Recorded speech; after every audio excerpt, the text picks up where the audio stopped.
નમસ્કાર મિત્રો, આ ચેનલમાં તમારું સ્વાગત છે. તો મિત્રો, આ વિડીયોમાં આપણે ચાલુ કરેલી સિરીઝનો ભાગ નંબર 8 જોઈશું. આના પહેલાં ઓલરેડી આપણે 7 ભાગ જોઈ ચૂક્યા છીએ અને હજુ સુધી તમે એ ભાગ નથી જોયા તો એની લિંક ડિસ્ક્રિપ્શનમાં આપેલી છે, તો અત્યારે જ જઈને જોઈ શકો છો.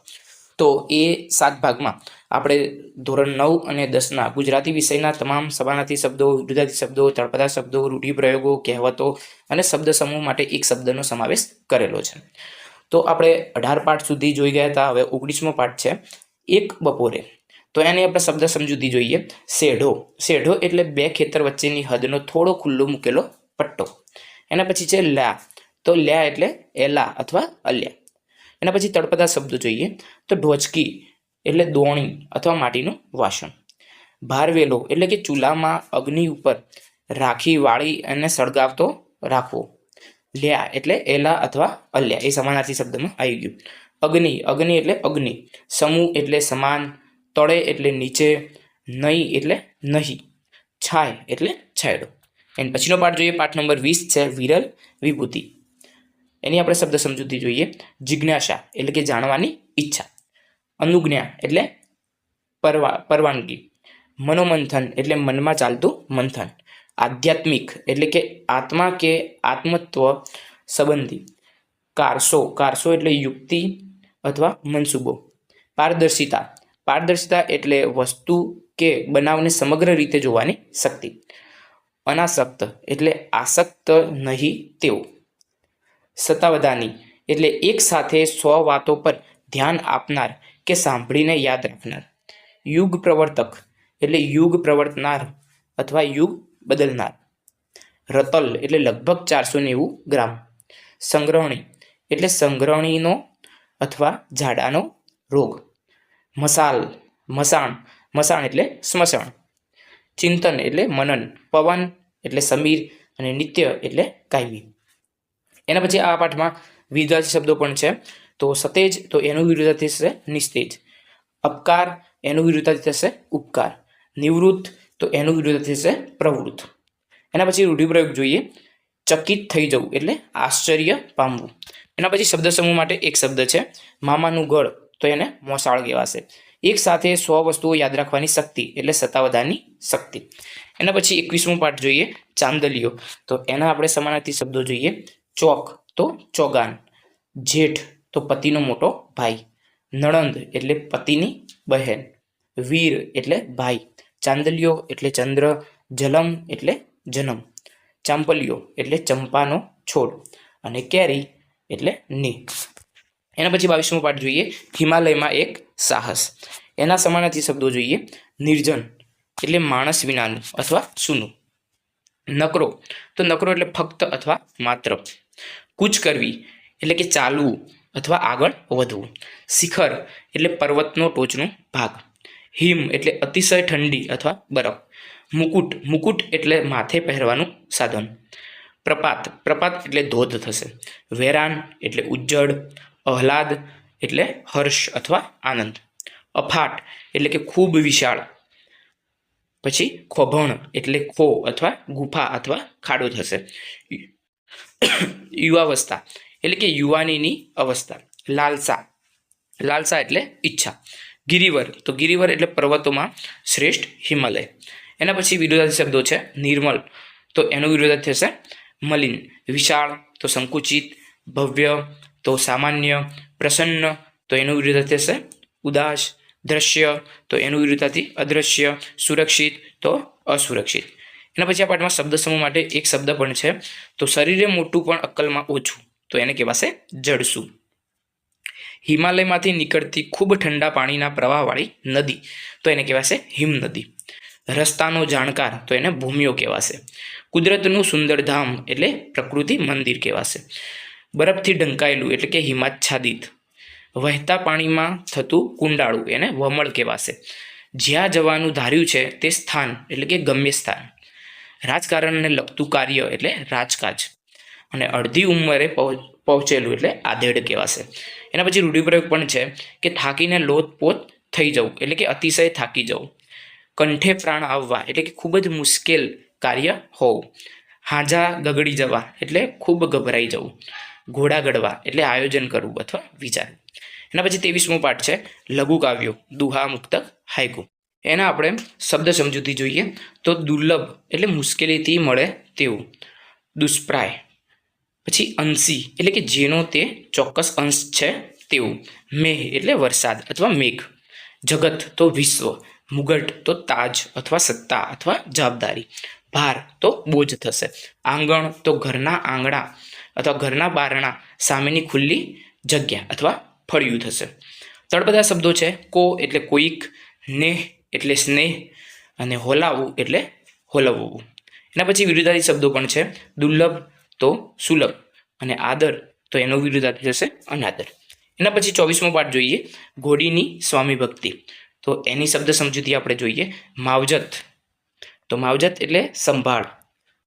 પછી આગંતુક એટલે આવી ચડેલું, ઓલાદ તો સંતાન અથવા જાત, છાતીસલો એટલે હિંમતવાળો, ગોહિલવાડ એટલે કે કાઠિયાવાડનો ભાવનગર રાજ્યનો ભાગ, જોક તો નેસડાનો ઢોર બેસતા હોય તે ભાગ અથવા ઘેટા બકરાનો વાડો, અહુરવેળા એટલે કસમય અથવા અસુરવેળા, ગજર ભાગવો એટલે કે એક પ્રહર પૂરો થવો, મજરો મજરો એટલે કે ઝાંખો ઝાંખો, હુમચી ખૂંદવું એટલે કે ઘોડી તાનમાં આવી ઉછળકૂદ કરે તે, અનરવો એટલે કે માંદો, હળિયાપાટી એટલે દોડાદોડી અથવા દોડધામ કરવી, ગદરો એટલે કે ગારો અથવા કાદવ, ધરાહાર તો ધરાર અથવા બિલકુલ.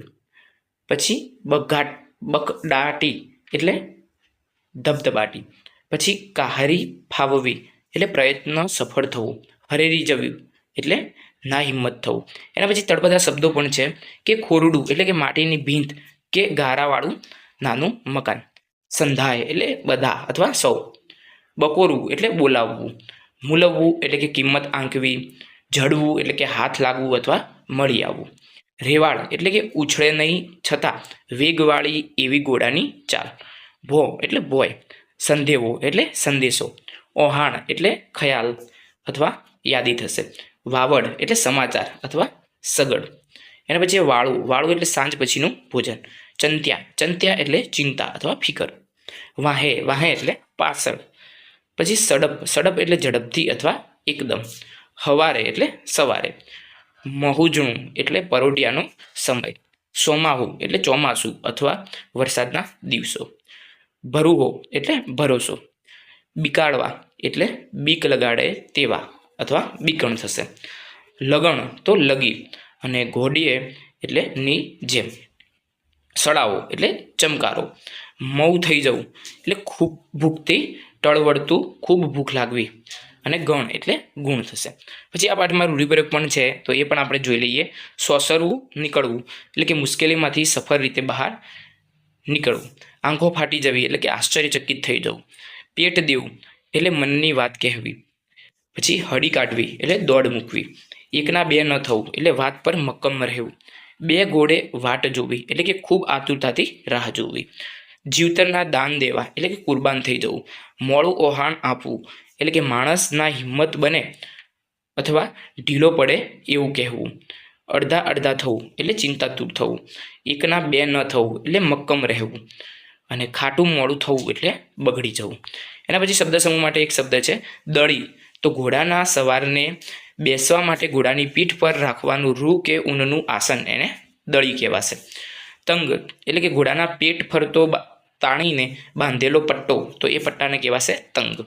પેગડું તો ઘોડે સવાર જેમાં પગ રાખે છે તે કડું, એને પેગડું કહેવાશે.